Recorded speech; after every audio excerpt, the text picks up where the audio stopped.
Welcome to Graceful Healing, a podcast to get straight talk about healing and living again. My name is Maureen Lake. I'm a holistic health coach, speaker, author, and thyroid disease fighter. Each week, I'll be bringing you graceful conversations to inspire you to seek new ways to hit the reset button to catapult your health and vitality to new levels. Listen in and open your heart to all the new possibilities. Are you ready? Let's do this.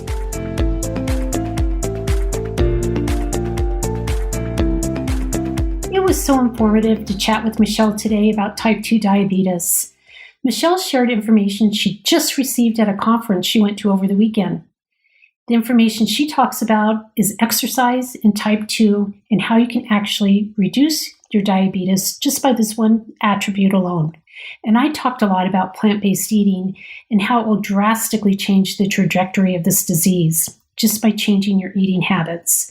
We hope you enjoy. Thanks for joining us. Hi, Michelle. How are you today?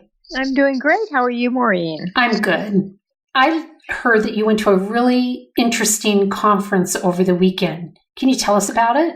Well, I did learn a lot about type 2 diabetes and exercise. Cool. It was fascinating. So, what did you learn? Well, I think I knew a little bit about the connection between managing diabetes and being active, but the big takeaway for me was that not only do we need, actually this isn't just people with diabetes, it really applies to all of us, we need to be more active and less inactive. Mm-hmm. Does that make sense to you? It does. So it's really a two-parter, because even if you participate in high intensity exercise for 1 hour a day, and then you sit at your desk or watch TV for 10 hours a day, it's not doing any benefit to you. I mean, maybe a little bit. Better than 12 hours a day. Yeah, really. But really, our society has become so sedentary, even with the best intentions, staying active, we're really not very active anymore. So that's playing a key role in this increase in type 2 diabetes in our society. So what do they recommend? Well, they really recommend, here's one of these simplest things. So continue to exercise. 150 minutes a week is kind of the recommendation, which is pretty easy to do. That's really 30 minutes a day. But to become more active during your day. So not think in terms of, well, I'm just going to go exercise for that 30 to 40 to 60 minutes, but if you're sitting at your desk for 3 hours working on email, to make sure you get up every 20 minutes and walk around. Or if you're in an office, instead of emailing the person down the hall, you get up and walk down to talk to them. Mm-hmm. And that's, some of those things seem really easy, but, we've just become kind of lazy. One of the other ones that I thought was really good, because I have definitely become like a Netflix addict and binge watcher certain times of the year. And, it was gosh, our whole society has switched since we don't watch commercials anymore.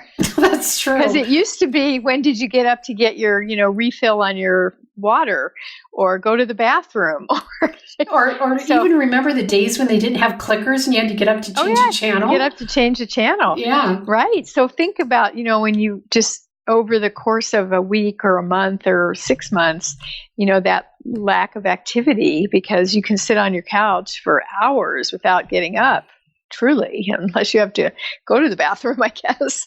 Yeah, really. So, trying to think a little more logically about that, okay, every 30 minutes, set your timer and get up and, walk around the couch or go upstairs or, something. Mm-hmm. So those were the big takeaways for me.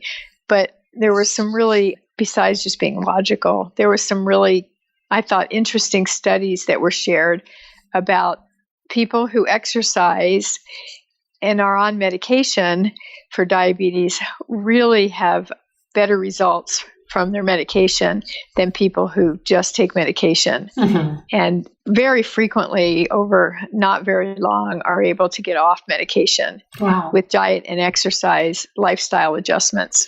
So did they talk about the type of exercise that's good, or? Well, yeah, actually they did. And this was a little eye-opening for me too. Really, this workshop was geared towards people who are personal trainers, which, I am not a personal trainer. So for me I put it into more practical terms of daily exercise is really what they suggest. And selfishly, I'm more of a cardio lover, less of a resistance lover. So what I learned to take, really my takeaway was I have to start doing more, what we all do, more resistance training. And that could mean lifting weights, but that could also mean doing more yoga or, doing some things that are fun, like even those outdoor park courses. I don't, some cities have those. Or Pilates. Or Pilates, where you're, doing the resistance and not just relying on cardio, walking or biking, which is great to do like 3 days a week, 2 days a week, do some resistance kind of work and take a day off. Yeah, that's great. So it's not really that it's that hard, but it truly is a lifestyle change for many people. Yeah. Oh, yeah. Especially when you think about a lot of times the reason why people get type 2 is because of their diet. Yeah. And they've gained weight, and obviously their insulin production and everything else has gone haywire. And a lot of it has to do with our wonderful standard American diet, unfortunately. And then when you're sedentary on top of it, you're just going to keep that weight on. Yeah. Well, and it's amazing. I want to hear more about, your expertise from diet perspective. The thing that is fascinating to me, I guess, is how gradually this happens to us. Because, think about when you're in your 20s, you can pretty much eat anything and burn it off if you're, being active. Exactly. And then, not only our bodies aren't able to metabolize quite as efficiently as we age, but we also become more sedentary along with that at the same time. So, it's no wonder that we gain weight. I think I saw some study where, 10 pounds a year. Oh gosh. Which, no, wait a minute. 10 pounds a decade. Sorry, that's a lot different. Well, yeah. It's not unusual in 10 pounds in 10 years. And, you just think how that just comes on so gradually, and all of a sudden, you're in that prediabetes or type 2 diabetes situation. Yeah, you're right, because it's like one day you can wear a certain size pair of pants, and then maybe 6 months later or something, it's like, oh, they must be making clothes smaller. They're making clothes smaller. Exactly. Yeah. And it really is, even I was noticing on some talk show recently, I can't remember who it was, but one of the actresses who's around our age, maybe a little bit older. And I thought, oh my gosh, look how much larger she is. And she wasn't that she was overweight. She just was much bigger than, she had been when she was popular in her 20s. And it's, just our body's slowing down. Yeah. Yeah, exactly. So tell me a little bit more about how to manage diabetes with diet. Well, I got my plant-based eating certificate from Cornell University, mainly because a family member of mine has type 2 diabetes and was really struggling with really having anything work. He continued to eat really healthy, a lot, like not terrible foods at all, but the scale would continue to go up. And so would his A1C numbers, which is, they test every 3 to 6 months to get your numbers to see where you are in like your history, your blood history, to find out your true ranking of diabetes. And even though he was doing everything right, according to his doctor, so many carbs, so many protein, so much vegetables, nothing was helping him at all. Wow. So we switched up his diet and went completely 100% plant-based. And probably 2 months, everything started going. He was losing weight. His daily monitoring chart that he was keeping of his daily blood work was going down, and more often than not was in the normal range. where before he would test, first thing in the morning, be like 180, 160, something like that. Then it was down into the 90s. And it made such a huge difference in everything about not only his disease, but his attitude on life. And so as I started learning more and more about it, I mean, the whole attitude on life thing is really impactful because there's research to support that if you eat a plant-based diet, it reduces your depression. Oh, wow. I know. It's pretty amazing. And, I, as someone with Hashimoto's, knows that I need to eat meat. Going plant-based just doesn't work for this autoimmune that I have. But for people with diabetes, eating meat is really a risk factor. And a lot of it has to do with the fat that's in meat. There's a lot of saturated fat. It's high in cholesterol. There's just so many things in animal protein that is contrary to what you need for your diabetic diet. Wow. And so reducing that. The other thing that's so incredible is you can still get all the protein you need in your diet by eating fruits and vegetables and grains. I mean, they all have protein in them. It's just a different type of protein. But the other thing is, like, when you eat a standard American diet and sit down to have, steak and potatoes or whatever, you're having over 1,000 calories before you even get full. And if you're eating a plant-based diet, to have those same amount of calories in plant-based food would take up the entire table. I mean, there's no way you can consume all those calories.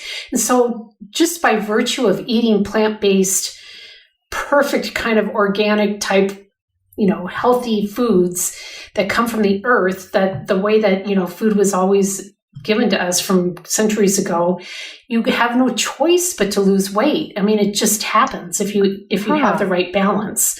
Now, a lot of people go vegetarian and then they're like overloading on carbs, and that's not what I'm talking about at all.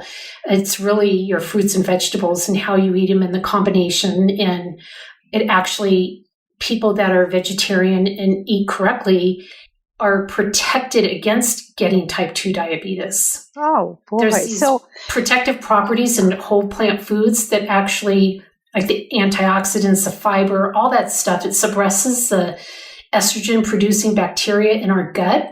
And of course, everything originates in the gut, right? When it comes down to any kind of disease. So eating plant-based is really, really beneficial for people with type 2. Oh, it's fascinating to me. I keep hearing the term plant-based diet, but at the same time, I'm curious about how do you move from a typical American diet to a plant-based diet? Well, I mean, it's for some people, like for my family member, it was super easy because he happens to love vegetables to begin with.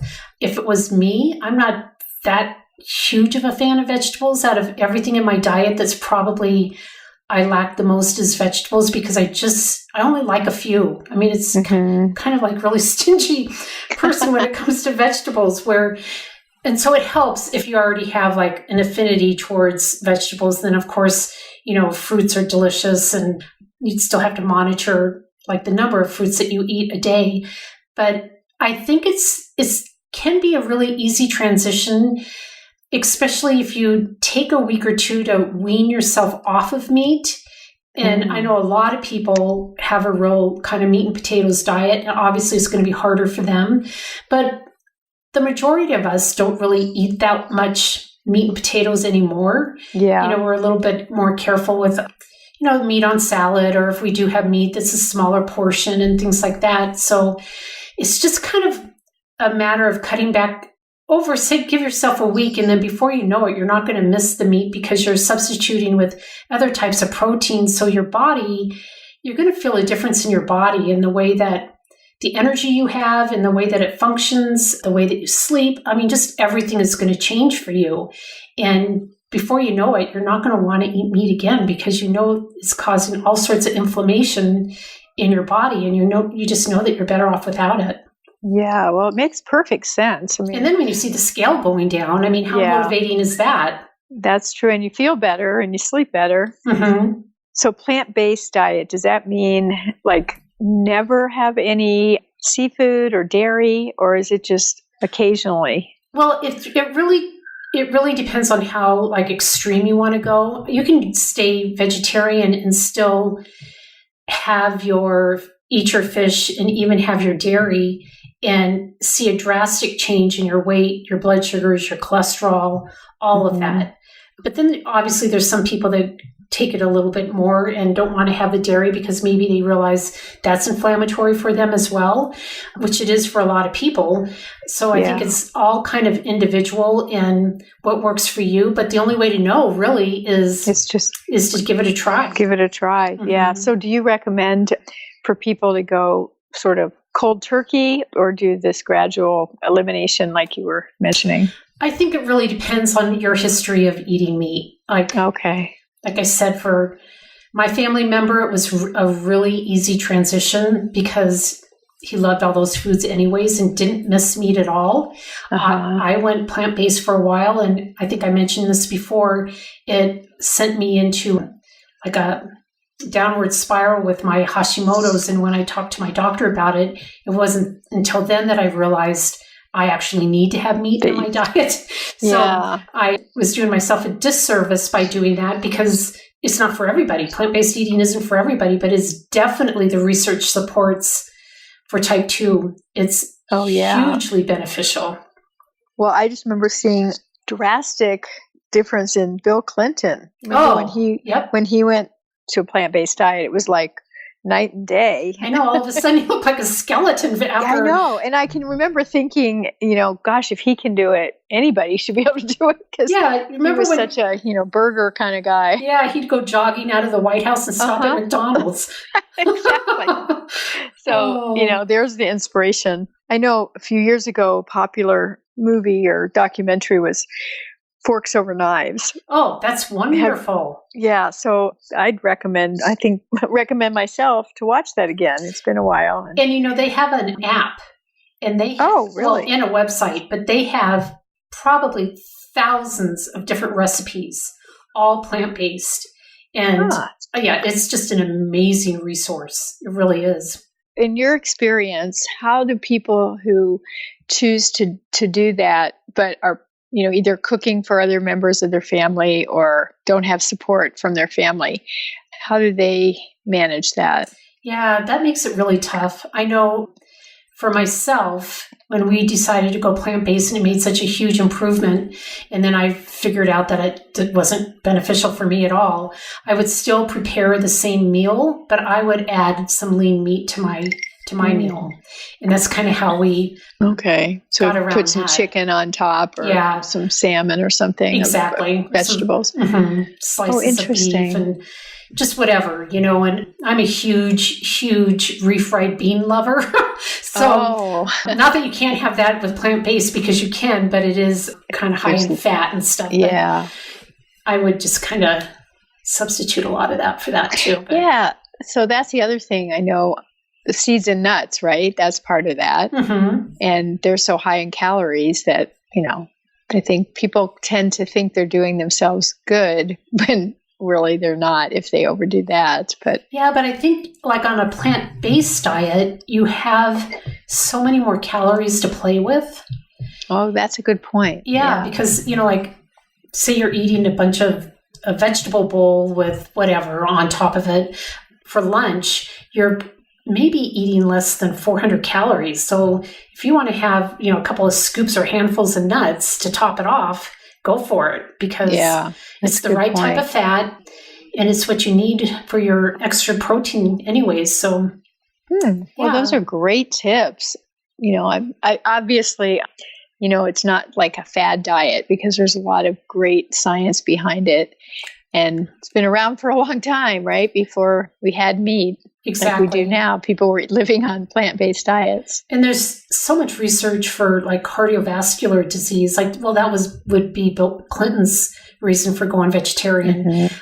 It just does an incredible cleansing of your system and getting rid of the cholesterol and the plaque in your arteries. And I wish that I could be vegetarian just because of the amazing benefits of going that way. But then the way that I eat and having some lean meats on top of, fruits and vegetables, it's not that much of a difference anyways. But I can speak just from experience as far as with my family member, the difference in his life following this diet is night and day.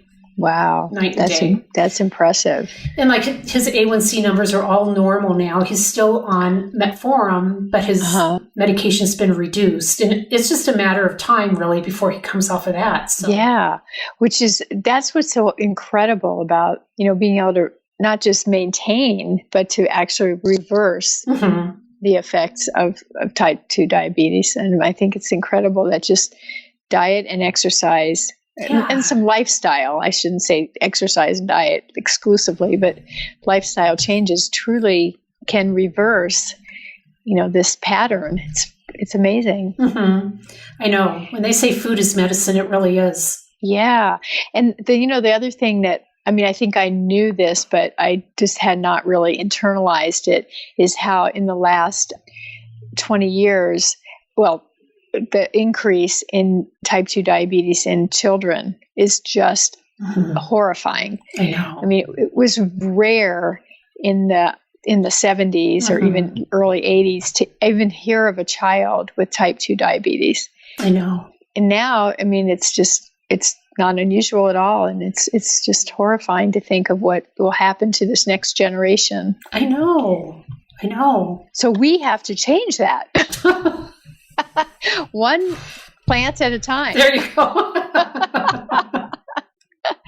Well, one of the other things, and you're just reminding me of so many, things that kind of I learned this weekend, but that it used to be, that it was like all about, you could sort of exercise your way out of a bad diet. Like, it was like, oh, well, if you exercise, you can overcome the calories in, calories out kind of mentality. And now really studies show that exercise is really only 20% of a healthy lifestyle. Really, diet is that 80%. And with a bad diet, it doesn't matter what kind of exercise you do. Oh, isn't that the truth? Yeah. So, we really need to clean it up. Yeah, we do. And, eat organic when we can. That's not always available for people, but, at least sort of clean up the fast food and the sodas and things like that. Yeah. So do you have diabetes in your family, Michelle? Oh, gosh. Yes. It's heart disease and diabetes is a big factor in my family. And to be honest, for many years, I was just like, well, if you take care of yourself, you don't have to go down that path. And I'm seeing now that it's not necessarily true. A lot of it is genetics and lifestyle. So, genetics first, if you're predisposed to that. I have struggled myself in the last few years with being in a pre-diabetic range. And, it's like, wait, I haven't changed that many of my habits. And that they've gotten worse. Right. And I'm like, okay, if nothing else has changed, what's happening? And my doctor, has comforted me to say some of it is out of your control. And that's the genetic part. But the other part, I take very seriously. And it's important that we recognize that, not just, oh, I have it in my family, so therefore I will get it. Sure. Yeah. But it takes work. I've got to say, I see the doctor regularly for, blood work so that we can keep an eye on it. That's great. Yeah. Yeah. I think I've told you the story, and we talked about it on one of our first podcasts, but my mom not managing her diabetes and then having to have a kidney transplant. And, my doctor at the time said, because we were all being tested to see who might be a match for her. And coincidentally, guess who was the match? I was. And my doctor it was a very tough decision, but she discouraged me from donating a kidney because of family history. She said, you may need that kidney someday. And that was a really tough decision. And as it turned out, I was a match, but not a perfect match. So we couldn't have done that anyway. But it was just like, wow. Yeah. This is real life. Yeah. My mom was diabetic also. And, oh gosh, I can't even remember how many insulin shots she had to give herself every day, and made incredible excuses for her diet, convinced herself that she had to have Cheetos every day in order to get her blood sugar to a certain level. I mean, when I think now, the stuff that she told herself to get through the day just to be able to stay with her habits, it's incredible that she survived as long as she did. But then, one day she just had a massive stroke, and that was the end of that. But when I think about her neuropathy and all the different, ended up in a wheelchair and just so many different things, her quality of life just was robbed from her because of this disease that she couldn't manage. Yeah. Well, so much of it too is, where was the education? Mm-hmm. I'm sure that your mom, as, much as I know my mom, did not get any education to back up. I mean, yes, I shouldn't say any. There was a pamphlet, and then I think there was a little class you could go to. Mm-hmm. But it really, otherwise people are kind of out there on their own. They really are. And so I think there is a lot more available now, but you have to seek it out. You really have to follow through. Mm-hmm. And, if you're a person, you get that diagnosis, and this is what I've noticed in, sort of my family, is they just accept it. Like, oh, okay, well, it was a matter of time before I was diagnosed, and I'll just continue doing everything I've ever done, and I'll take the medication. Mm-hmm. Whether that's metformin or, moving into insulin, rather than making those habits, mm-hmm. making choices with different habits. Mm-hmm. So there's a lot of mindset that goes along with it. That's for sure. And it's hard. I mean, it's hard work. There's no question. If you have been doing one thing for 50 years, yep. Whether that's eating Cheetos or, drinking soda or not exercising, it's going to take a lot of work to make those changes. Yeah. And there's always, but it's worth it. Like we've said in the past, there's so much power in a group. So, and there's a lot of groups out there that you can, meet up once a week and have dinners and just support yourself if you're on this journey by yourself. So exactly. I was actually even thinking today, about, how do you find that too? Let's, if you're not a group, person, you're not the kind of person who's going to sign up for a support group. Mm-hmm. And a lot of people aren't, participants in that kind of thing. But if you don't have the support of either a group or even support within your own family, and that happens a lot too, where can you find, the strength to do this on your own? Yeah. And sometimes it really is getting out of your comfort zone and finding, in my case, it would be okay, I heard that there's a walking group at the local running store, and kind of put yourself in that uncomfortable situation for a little while to find what you need. Or, somebody I saw this weekend was talking about that she finally, joined Weight Watchers because she knew she would be accountable if she had to weigh in every week. Mm-hmm. And, you just got to find what's going to work for you. Yeah, you do. And you might try 2 or 3 different things, and then you might find one person that becomes that person for you, and you can be accountable to each other. Back in the day when I was teaching, there were so many teachers I worked with that would want to join a group, but their excuse was, well, I'll do it after I lose 10 pounds. Yeah. Because they didn't want to necessarily be seen as that person. They wanted, and sometimes the weight that you're carrying holds you back from taking that initial step too, which that's the whole point, is to get yourself out there so you can start changing things, but then it can so incredibly hold you back. Oh, yeah. And even just thinking, of this picture of it's eating, really is the hardest thing to overcome if you have bad eating habits, because it's like a drug addict. Mm-hmm. You wouldn't put a drug addict back on the street with all the drugs, or an alcoholic. You wouldn't say, oh yeah, well, go sit in the bar and try not to drink. Yeah, exactly. Right? Mm-hmm. So, but here, how do you eliminate food when it's such a big part of our culture? Right. Even like family birthday parties, or, potlucks at work, or baby showers. Or the fact that you can run to Taco Bell or Burger King or whatever and eat a full meal for $3. Exactly. And feed your family for $4. Yeah. So I mean, it does take hard work. And I think the first step is recognizing, like this is going to be hard, but it'll be worth it. Yeah. And then it takes, something like 21 days to make a habit. Mm-hmm. So, committing to, I'm going to commit to 21 days of whatever it is. And it'll be really hard. And then it'll start to become easier. Mm-hmm. And then it'll be your new habit. Exactly. And that's what's so nice if you could have a friend or a group. Yeah. Or that support makes all the difference in the world. Yeah, it does. And even, I think we've said this every time we've talked about sometimes you have to let go of other people in your life. And that's, to me, another good example. I mean, if your social life revolves around happy hour, mm-hmm. you might have to make a change and not go for a while and find somebody you can walk with for happy hour. Yeah. Or your spouse is sitting on the couch eating candy while you're, eating your broccoli or whatever. Yeah, it might. I mean, it's hard. Again, it's hard. And you know what? Maybe we can start something on our Facebook page about that. like, oh, I know.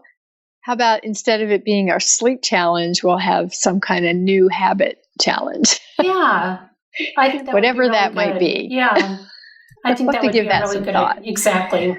Yeah, I think it's one little habit at a time. We can't change the world overnight, but no. So real quickly before we sign off, what's the scoop on a retreat? Well, I know we talked about that a little bit last week. I have an assignment to go out and look at the Tanque Verde Guest Ranch so that we can make sure we have the best rooms for our group. Super excited about it. And I am too. I know. I think it's going to be so fun.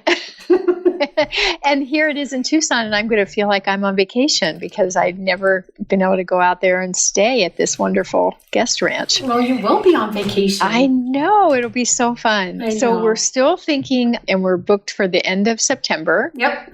Right? Exactly. And yeah, like I promise next time we talk, I'll have more information. Oh, good. That'll be like perfect timing because once we have the set location and know all the different information, then we'll have pricing that we can share and people can start putting their name on a wait list and all sorts of things. So yeah, and it's going to be really first come, first serve because we're not going to have a big crowd. We're keeping this really small, right? Small and intimate.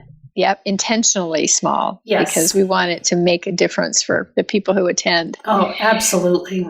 But, one thing that would be really helpful from our listeners would be to let us know what kind of things you'd like to have. I know, we've talked about some ideas, but if there's something that's a burning desire of someone, we'll certainly try to incorporate that. Oh, yeah. That's a great idea. Yeah. So, I'm so excited. I mean, it's going to just be the highlight of the fall in Tucson, Arizona. When the rest of the country is cold, it's still going to be nice and warm. That's right. And beautiful. Yeah. And the pool there is to die for. Yeah. So I will be on that. I can tell you for sure that we're going to do it. And for sure it's going to be that weekend. It's just locking down on the price and what we're including in that. Exactly. And we want just really special rooms. So we've got to make sure we get those. Oh, yeah. So we're going to jump on that this week. Yep. Perfect. Well, awesome, Michelle. It was so great to chat with you again. Yeah. Well, as usual, I love this 30 minutes. It's the best part of the day. That is, isn't it? It goes by so fast. I know it. Love it. Me too. And you're going to be on vacation. I am. So for we're a couple of weeks. Take a little break here from our Friday Feelings podcast while you go off and see all the tulips in Europe. Well, I will be making notes about the things I observe. Cool. And the culture along the Rhine River. Oh, neat. Beautiful. Yeah, maybe our next retreat can be over there. Wouldn't that be cool? Are you going to be anywhere near France? We're going to go into France just one day. We're taking a river cruise up the Rhine River from Switzerland up to Amsterdam, and one day we're docked in France. I can't remember the town though. Oh, if you're going to be going to my lavender fields, I'm going to be so upset. I don't think we're going that far in, and I don't think it's lavender season. No, it's not. But I'll be on the lookout just in case. Okay. Yeah, it's in the summertime. I know that.